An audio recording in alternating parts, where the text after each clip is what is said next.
لله رب العالمين والصلاة والسلام على رسوله الكريم وعلى آله وأصحابه أجمعين أما بعد فأعوذ بالله من الشيطان الرجيم بسم الله الرحمن الرحيم الحمد لله رب العالمين الرحمن الرحيم مالك يوم الدين إياك نعبد وإياك نستعين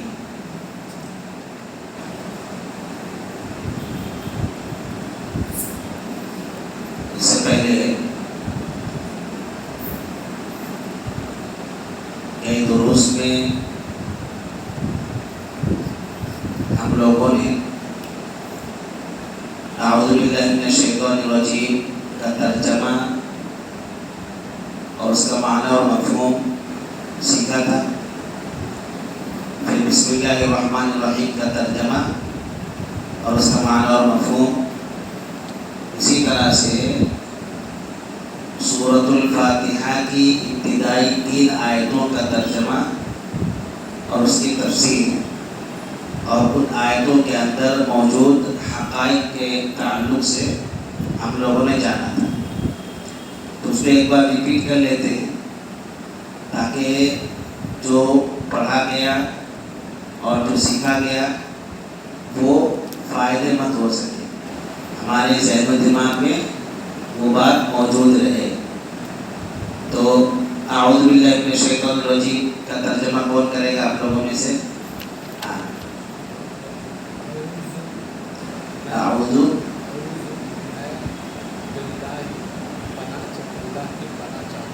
اعوذ کا کیا معنی ہے؟ میں پناہ چاہتا ہوں باللہ اللہ کی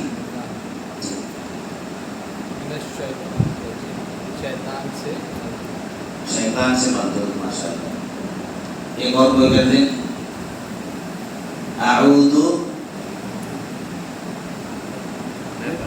میں پناہ چاہتا ہوں باللہ اللہ کی من الشیطان الرجیم مردود شیطان سے. ٹھیک ہے, میں پناہ چاہتا ہوں, اعوذ میں پناہ چاہتا ہوں باللہ اللہ کی من الشیطان الرجیم مردود شیطان سے. ٹھیک ہے. اب یہ ہے کہ جو تشریح ہے اب تو دہرائی نہیں جائے گی. اعوذ باللہ اعوذ تعوذ اللہ رب العالمین کا پناہ کیا مطلب ہے. پھر قرآن پڑھنے سے پہلے اعوذ باللہ من الشیطان الرجیم وہ جو ساری تفصیلات ہیں اس کے لیے آپ پھر کیا کریں, جو مکس ایلر پہ ڈاؤن لوڈ کیا گیا ہے وہاں سے آپ سن لیں یاد دہانے کے لیے. ٹھیک ہے. چلیے اب بسم اللہ الرحمن الرحیم کا ترجمہ جلدی سے کوئی کرے, منہ ساتھ کرو. بسم اللہ اللہ کے نام سے, الرحمن بڑا مہربان, الرحیم نہایت رحم. ٹھیک ہے. بسم اللہ کا معنی ہے اللہ کے نام سے, الرحمن جو بڑا مہربان, الرحیم نہایت رحم کرنے والا ہے. ٹھیک ہے. اللہ کے نام سے. اب اللہ کے نام سے شروع کرتا ہوں یہ لفظ نہیں لایا گیا ہے. اب اس کے پیچھے جو اس کی تفصیل جو بتائی گئی ہے وہ پھر وہاں سے آپ جانکاری حاصل کر لیں.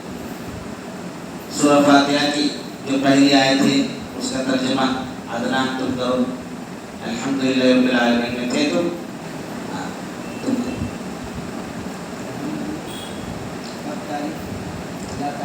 الحمد سب تعریف للہ اللہ کے لیے ہیں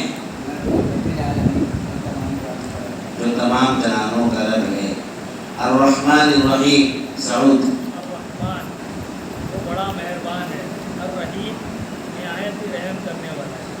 مالک یوم الدین مالک یوم الدین بدلے کے دن کا مالک.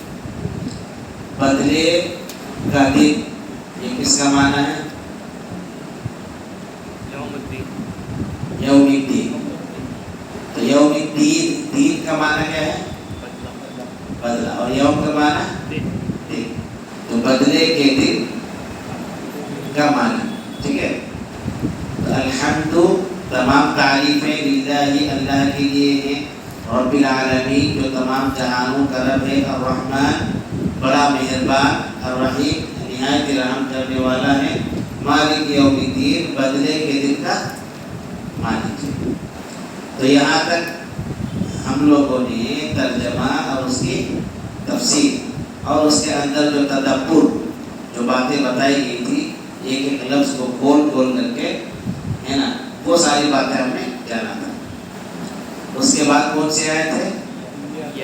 ایاک نعبد و ایاک نستعین۔ سب سے پہلے تو میں ترجمہ کر دیتا ہوں، ہے نا، ایاک نعبد،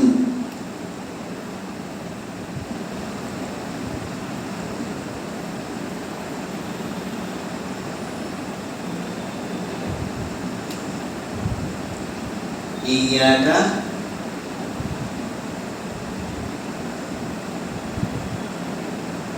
نعبد،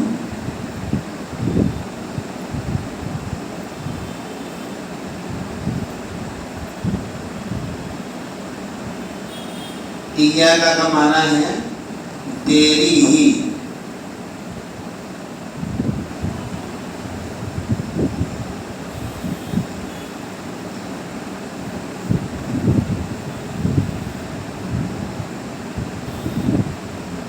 تیری ہی،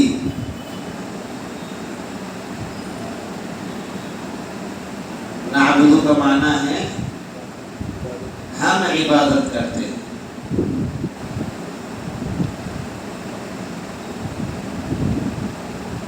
ہم عبادت کرتے ہیں۔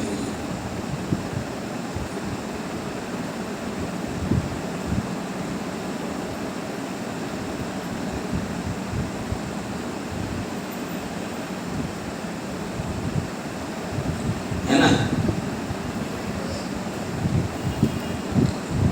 وَإِيَّاكَ نَسْتَعِينُ یہ بات میں کریں گے، پہلے ہم اس کو سمجھیں۔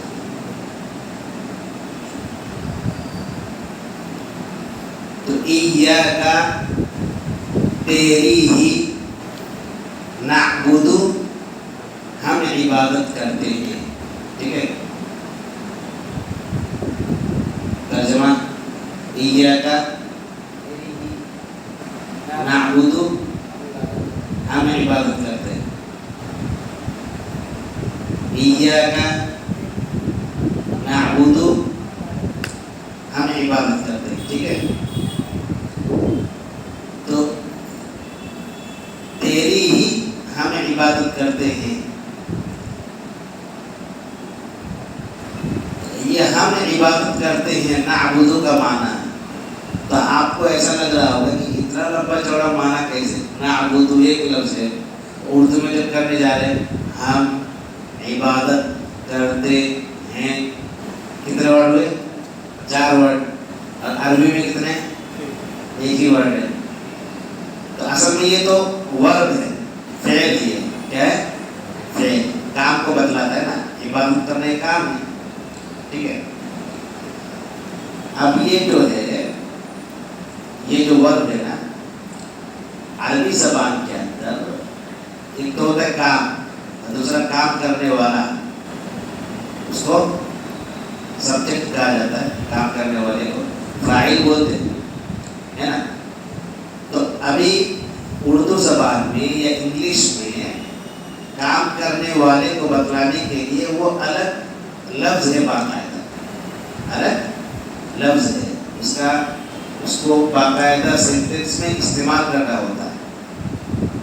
جیسے ہم باقاعدہ الگ سے لفظ لایا گیا، ایسے ہی انگلش میں جب بولیں گے تو وی ورشپ، ہے نا، تو انگلش میں بھی آئے گا، لیکن عربی زبان کے اندر ایک کمال یہ ہے کہ وہ جو ورب بنا ہے، تو ورب کی جو بناوٹ ہے، اس کا جو اسٹرکچر ہے یا اس کا جو فارم ہے، وہ اس انداز میں بنایا گیا ہے کہ وہ جو فرسٹ پرسن، سیکنڈ پرسن اور تھرڈ پرسن ہوتا ہے نا، مطلب جب آپ بات کریں گے تو یا تو وہ بات انسان اپنے بارے میں کرے گا، یا سامنے یو اپنے بارے میں تو آئے اور بھی ہو جائے گا، میں اور ہم، اور سامنے والے کے تعلق سے بات کرے گا تو یوں ہو جائے گا، اور ان دونوں کے علاوہ جتنے بھی ہے وہ تھرڈ پرسن ہیں، وہ سب کیا ہو جائے گا؟ ہی یا شی، یہ ہو جائے گا، ہے نا؟ تو ابھی عربی زبان کے اندر یہ جو الگ الگ ہیں، یہ تم یا میں یا ہم یا تو یا پھر وہ، تو یہ باقاعدہ ورب کے اندر، فعل کے اندر وہ باقاعدہ اس کا معنی چھپا ہوا ہوتا ہے، اور یہ کیسے پتہ چلے گا؟ وہ اس کے بناوٹ سے، اس کے بناوٹ سے، جیسا نعبدو کا معنی کیا ہوا؟ ہم عبادت کرتے ہیں۔ اگر ہم کی جگہ پہ اگر میں آ جائے، میں عبادت کرتا ہوں، تو پھر کیا آئے گا؟ اعبدو۔ اعبدو کا معنی کیا ہوگا؟ میں عبادت کرتا ہوں، ٹھیک ہے؟ لا اعبدو ما تعبدون، ہے نا؟ لا اعبدو، میں عبادت نہیں کرتا، ما اس کی، تعبدون جس کی تم عبادت کرتے، کہاں پہ؟ کافرون میں۔ تو لا اعبدو، اعبدو کا معنی میں عبادت نہیں کرتا، لا آیا ہوا ہے، ٹھیک ہے؟ اور اسی طرح سے وہ عبادت کرتا ہے، اس کے لیے پھر کیا آئے گا؟ یعبدو، کیا آئے گا؟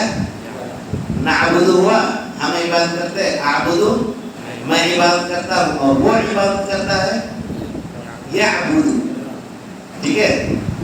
وہ عبادت کرتے کیا ہوگا؟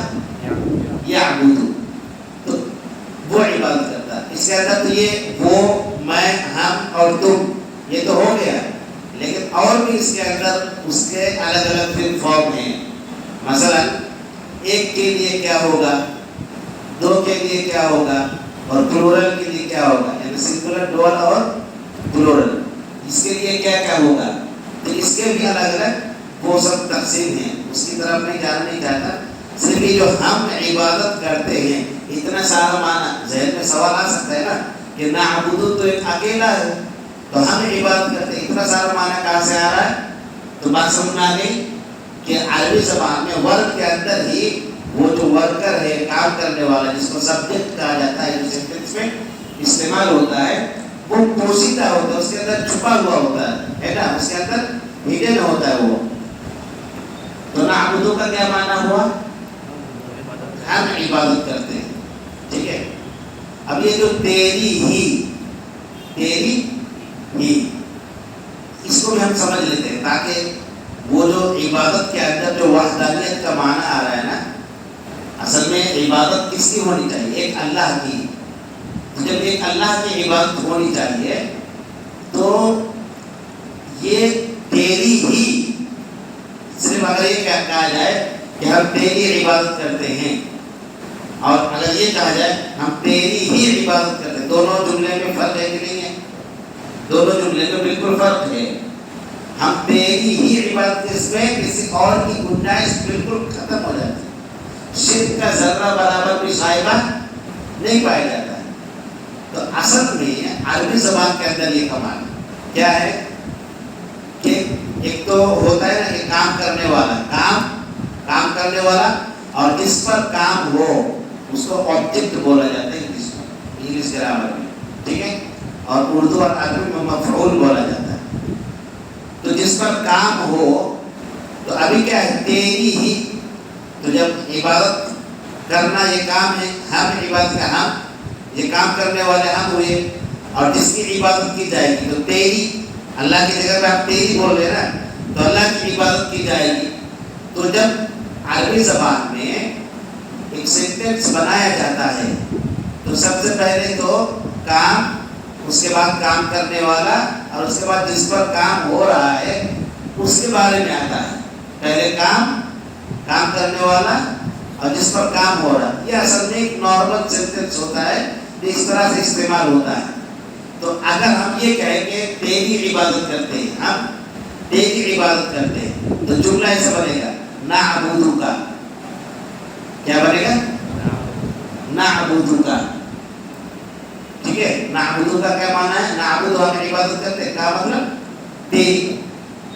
لیکن کا کو جب ہم الگ کر کے لائیں گے، پہلے لائیں گے، کا جو تیری کا معنی ہو رہا ہے تو کا تو بعد میں آنا چاہیے نا، لیکن جب یہ کا کو پہلے لاتے ہیں تو کا ایا کا میں بدل جاتا ہے، اس کا ایک گرامر میں وہ الگ، پھر اس کو آپ کو جاننا پڑے گا، پھر ہم اس کی طرف نہیں جاتے، صرف یہ سیکھتے ہیں کہ یہ جو کا جو بعد میں آنا چاہیے یہاں پر پہلے لایا گیا ایا کا کی شکل میں، اور پہلے لانے کی وجہ سے جو اس کا فائدہ ہوتا ہے وہ کیا ہوتا ہے، یہ جو فائدہ ہوتا ہے جو معنی کے اندر دیا گیا تیری ہی، یہ والا فائدہ ہوتا ہے، اور یہ قرآن کے اندر آپ بہت زیادہ پائیں گے کہ بعد میں آنا چاہیے لیکن پہلے لایا گیا، جیسے للہ ما فی السماوات، للہ ما فی السماوات کیا ترجمہ کیا جاتا ہے، للہ نہیں، للہ کا مطلب ہے اللہ ہی کے لیے ہیں، ما فی السماوات، ما کا مطلب وہ سب کچھ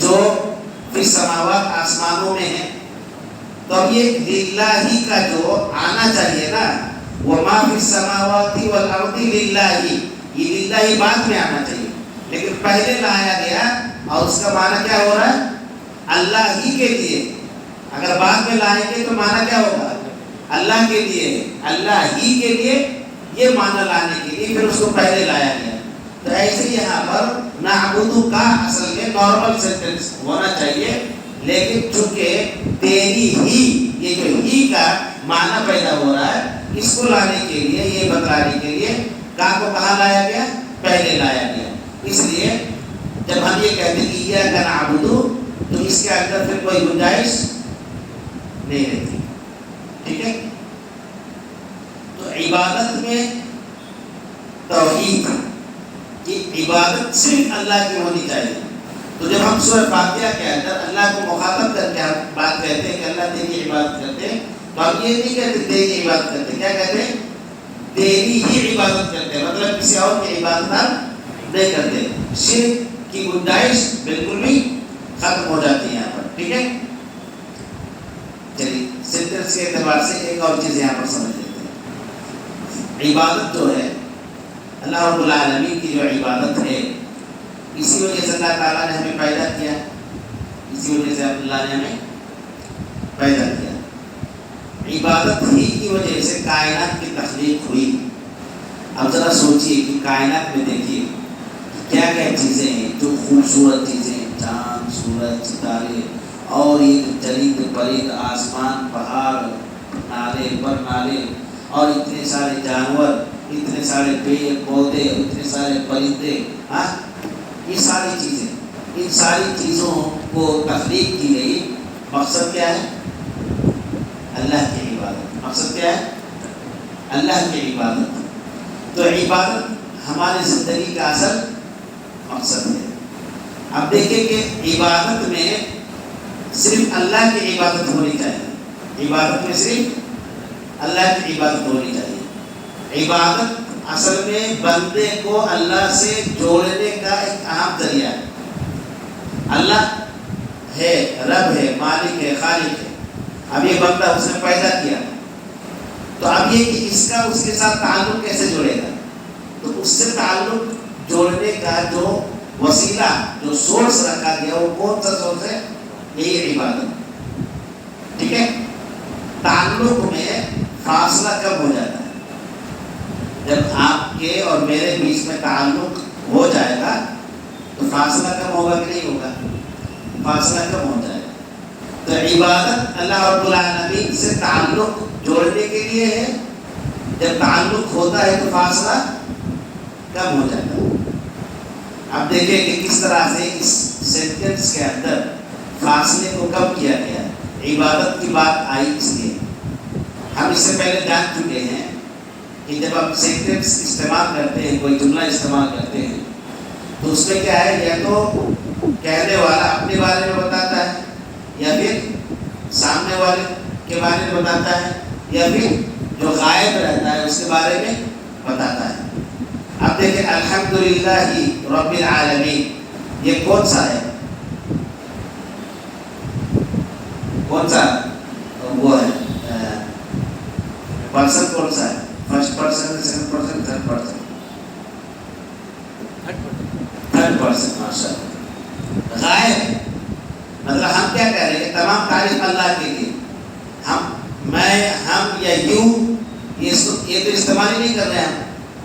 ہم کسی اور کے بارے میں کر رہے ہیں نا, اللہ کے بارے میں. تو الحمدللہ رب العالمین کون سا پرسن ہے؟ 100%. 100% کا مطلب غائب. الرحمن الرحیم یہ رب العالمین کے ساتھ ہی اس کا تعلق ہے, وہ بھی کیا ہے؟ غائب. مالک یوم الدین اس کے ساتھ ہی اس کا تعلق ہے, جو تمام جہانوں کا رب ہے, جو رحمان الرحیم ہے, جو مالک یوم الدین ہے. تو اس کا جو تعلق ہے نا وہ پورا سب الحمدللہ سے اس کا تعلق ہے.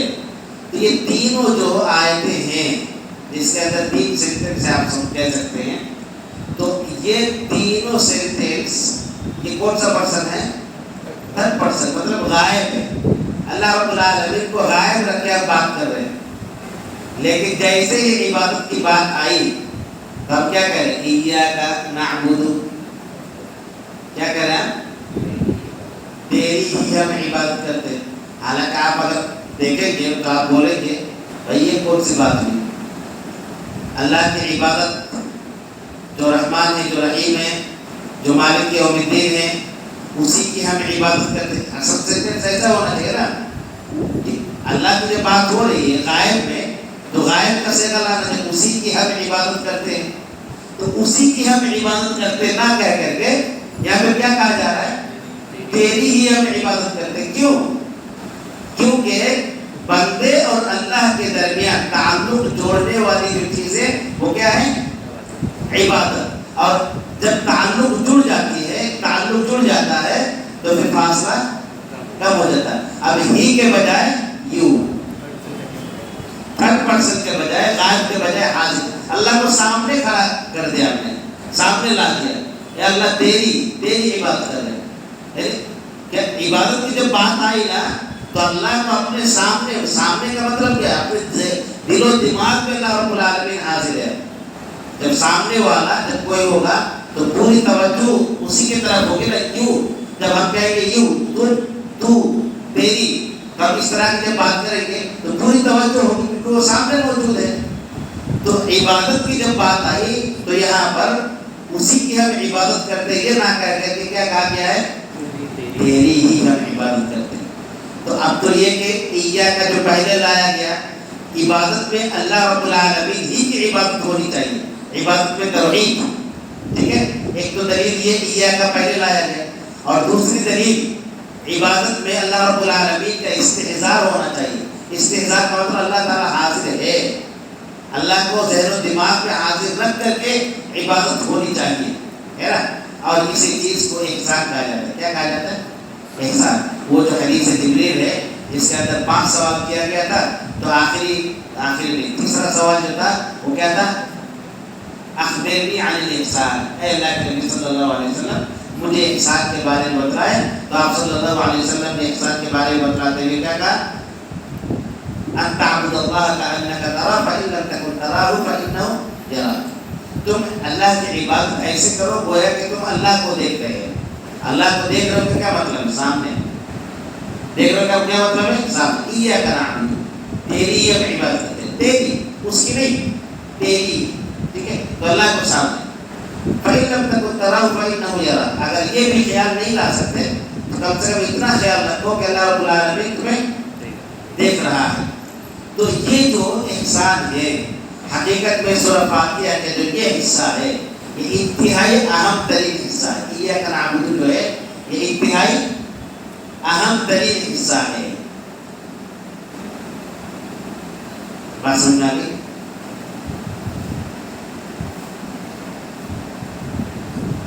اب ہم سمجھیں گے. ابھی 5 منٹ ہے نا, 10:15 تک کہا گیا تھا, 5 منٹ لیٹ شروع کیا گیا. 5 منٹ اور بولیں, 20 بجے تک کرتے ہیں انشاءاللہ.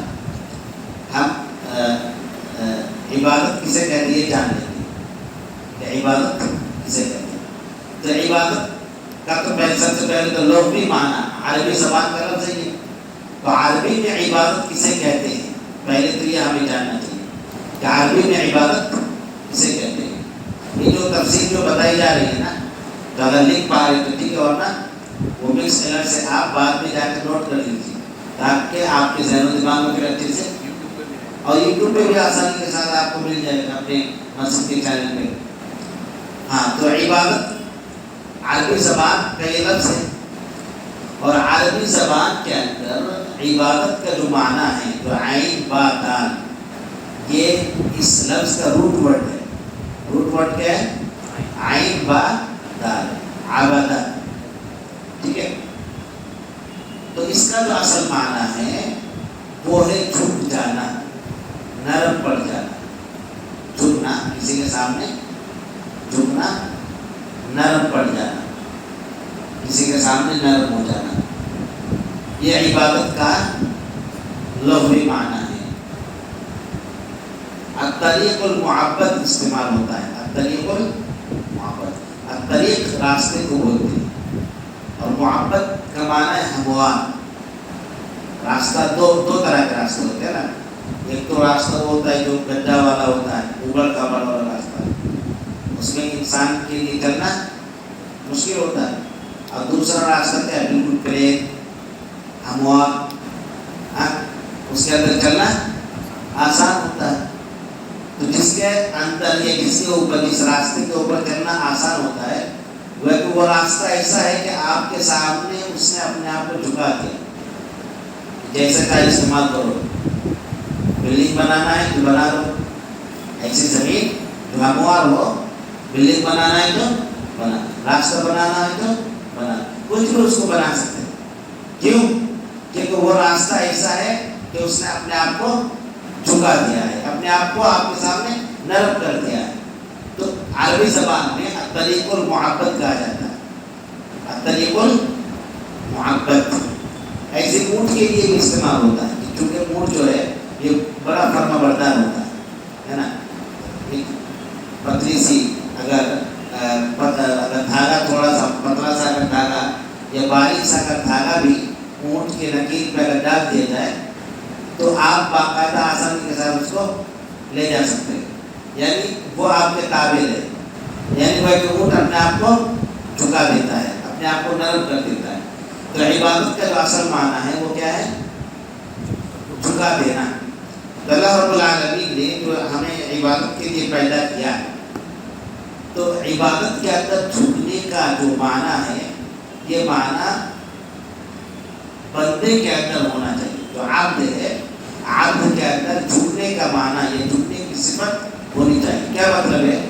مطلب کہ اللہ رب العالمین نے ہمیں عبادت کے لیے پیدا کیا ہے، اور عبادت یہ ہے کہ ہم اللہ کے سامنے جھکا دیں.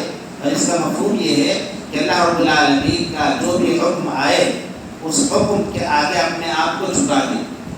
اس حکم کے آگے ہم اپنی خواہشات کے سامنے اپنے آپ کو نہ جھکائیں، لوگوں کی خواہشات کے سامنے اپنے آپ کو نہ جھکائیں.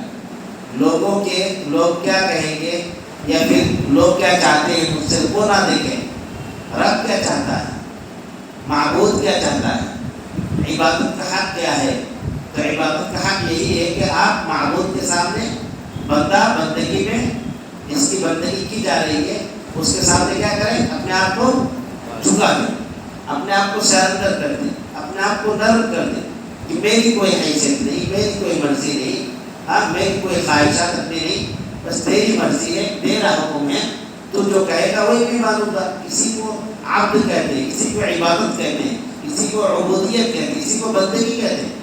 تو جو عبادت کا معنی ہے عربی زبان کے اندر، جو جھکنے کا معنی ہے، تو اس کو جو اسلام میں اس لفظ کو کنورٹ کیا گیا ہے، تو اسلام کے اندر بھی وہ سیم معنی رکھا گیا، یعنی جھکنے والی صفت باقاعدہ ہونی چاہیے. تو یہ تو عبادت کا لغوی معنی ہے عربی زبان کے اعتبار سے، عربی لینگویج کے اعتبار سے عبادت کا کیا معنی ہے. پھر عبادت کے لفظ کو اسلام میں جو لایا گیا تو اس کے اعتبار سے کیا مفہوم ہے، یہ آپ کے سامنے بتایا گیا. ٹھیک ہے، عبادت کی جو تعریف ہے وہ کیا ہے، انشاءاللہ کل کے درس میں، کل جمعرات ہے نا، کل بھی انشاءاللہ درس رہے گا. تو کل کے درس میں پھر عبادت کی تعریف اور پھر عبادت کے تعلق سے اور بھی جو تفصیلات ہیں وہ انشاءاللہ کل بتائی جائیں گی. اللہ رب العالمین سے دعا ہے کہ اللہ تعالیٰ ہمیں قرآن پڑھنے، سمجھنے اور قرآن کے مطابق زندگی گزارنے کی توفیق عطا فرمائے. آمین.